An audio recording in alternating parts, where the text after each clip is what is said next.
behind closed doors. It was a typical Saturday morning in the city, bustling with people as they rushed about their weekend plans. The sun hung high, casting a golden glow over the streets, and I was walking hand in hand with my wife, Maria. Her laughter was infectious, filling the air with a lightness that made the day feel perfect. Maria was beautiful, with long dark hair that danced in the breeze and bright eyes that sparkled with life. I often felt lucky to have her by my side, and as we wandered past shops and cafes, I couldn't help but steal glances at her, soaking in her beauty and charm. As we strolled through a lively square, a stranger approached us. He was tall, with a confident demeanor and a quick smile. "Excuse me," he said, his accent marking him as a foreigner. "I'm a talent scout, and I couldn't help but notice your wife. She has an incredible look. Have you ever considered modeling?" I glanced at Maria, her eyes widening in surprise.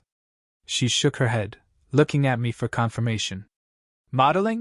she echoed, her voice laced with uncertainty. The stranger continued, undeterred by the language barrier. "I'm hosting a casting call at a nearby hotel. If she's interested, it could be a great opportunity. I can assure you, it will be a fun experience." Maria looked at me, hesitating. The idea of modeling had never crossed her mind, and the prospect of being in front of a camera was both thrilling and daunting. I could see the intrigue flickering in her eyes, but I also sensed her apprehension. "Do you think I should do it?" she asked, glancing at me with uncertainty. I nodded encouragingly. "Why not? It could be a great experience for you. Just a casting call, right?" The stranger smiled, sensing the opportunity. "Yes. Just a casting call. I promise it will be worth it. Here's my card. Just meet me at the hotel, and I'll take care of everything." Maria took the card, her fingers brushing against his, and I felt an inexplicable tug of unease. But I shook it off, telling myself I was being overly cautious. After all, this was a chance for Maria to explore something new, a brief moment of excitement in our otherwise predictable lives. Later that afternoon, I dropped Maria off at the hotel, watching as she walked away, a mix of excitement and nervousness in her steps. She turned back to wave at me, and I waved back, a smile on my face, unaware of the storm that was brewing just beyond those hotel doors. Hours passed, and I found myself restless, unable to focus on anything but thoughts of Maria. I had been waiting for her to return, expecting to hear about her casting experience, eager to share in her excitement. But as the sun began to set, I felt an unease creeping in. Finally, I received a text from her. "I'm running a bit late. Everything's fine, just some extra photos." I felt a wave of relief wash over me, but a knot remained in my stomach. As the evening stretched on, my phone buzzed again. It was a picture, Maria, smiling brightly, posed against a backdrop that looked like it belonged in a magazine. She looked stunning, and I felt a swell of pride. But a moment later, another text came through. "I think I'm going to stay a little longer. It's going really well." I couldn't shake the feeling that something was off. The hours ticked by, and my concern morphed into worry. I tried calling her, but it went straight to voicemail. My heart raced as I paced the room, the weight of my anxiety heavy in the air. Finally, I decided to head to the hotel, convinced that my instincts were right. The lobby was buzzing with activity, and I approached the front desk, my heart pounding. "I'm looking for my wife, Maria. She was here for a casting call." The receptionist nodded, her expression neutral. "She's in room 305. A cold wave washed over me as I made my way to the elevator. The doors slid shut, sealing me in my own thoughts. What was happening in that room? Why was it taking so long? As I reached the third floor, I stepped out into a hallway, the sound of my footsteps echoing eerily. I approached room 305, my heart racing as I knocked. "Maria?" I called, anxiety creeping into my voice. Silence answered. I knocked again, harder this time. "Maria! Open the door!" Finally, I heard movement inside. The door creaked open, and the stranger from earlier stood there, a charming smile plastered on his face. "Ah, you must be Maria's husband!" The sight of him sent a jolt of anger through me. "Where's my wife?" I demanded, pushing past him into the room. The sight that met my eyes shattered my heart. Maria stood there, her hair disheveled, and her cheeks flushed, wearing an outfit that was completely out of character for her. The air was thick with an energy I couldn't quite place, and it struck me like a punch in the gut. "Maria?" I breathed, disbelief coursing through me. She looked startled, her eyes widening as she met my gaze. I didn't think you'd come," she stammered, her voice a mix of confusion and fear.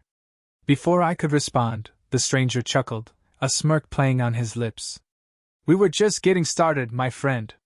Your wife has a real talent for this." My blood boiled as I realized the truth.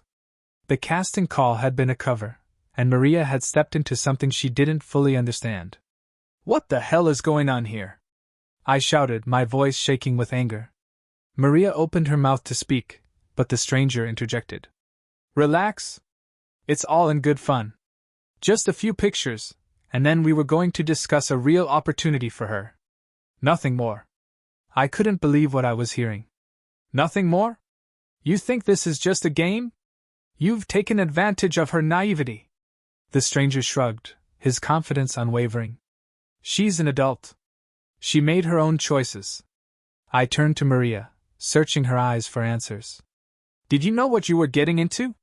She shook her head, tears glistening in her eyes. "I thought it was just a casting call. I didn't understand." The reality of the situation crashed down on me like a wave, and I felt my heart break for her. She was lost, caught in a situation that had spiraled out of control.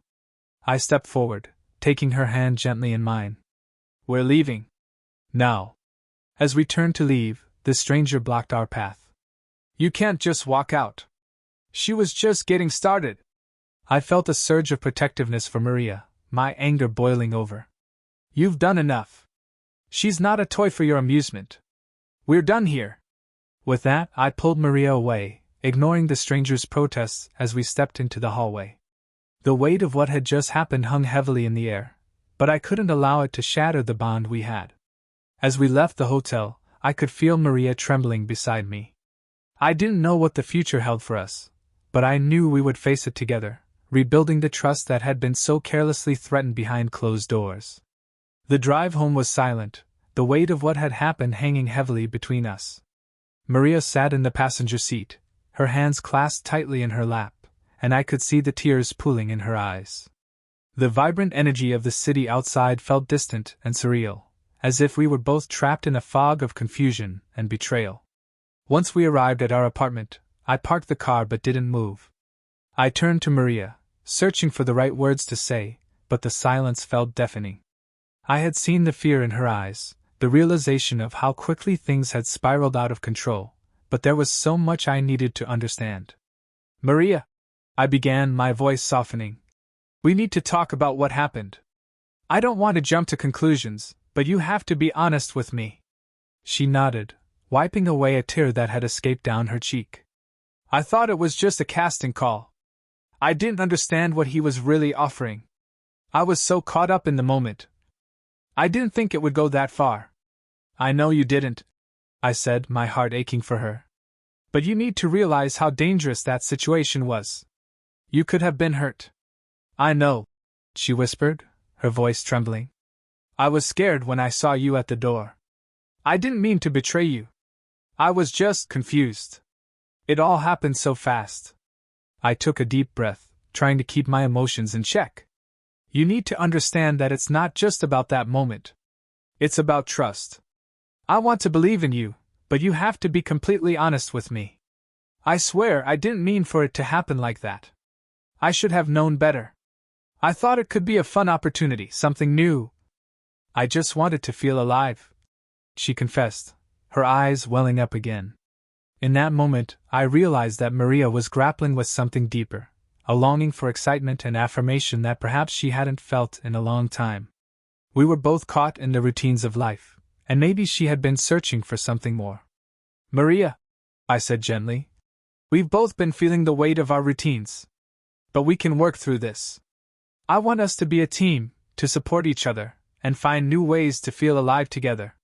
She looked at me, her expression shifting from fear to hope. "Do you really mean that?" "Yes," I replied, taking her hands in mine. But we have to be open with each other. No more secrets.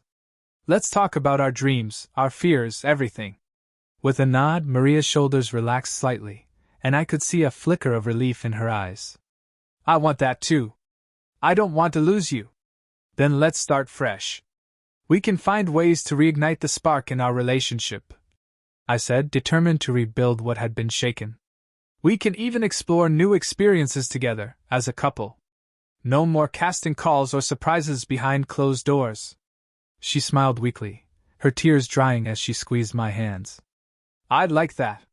That night, we spent hours talking, delving into our dreams, our insecurities, and the things that had brought us together in the first place.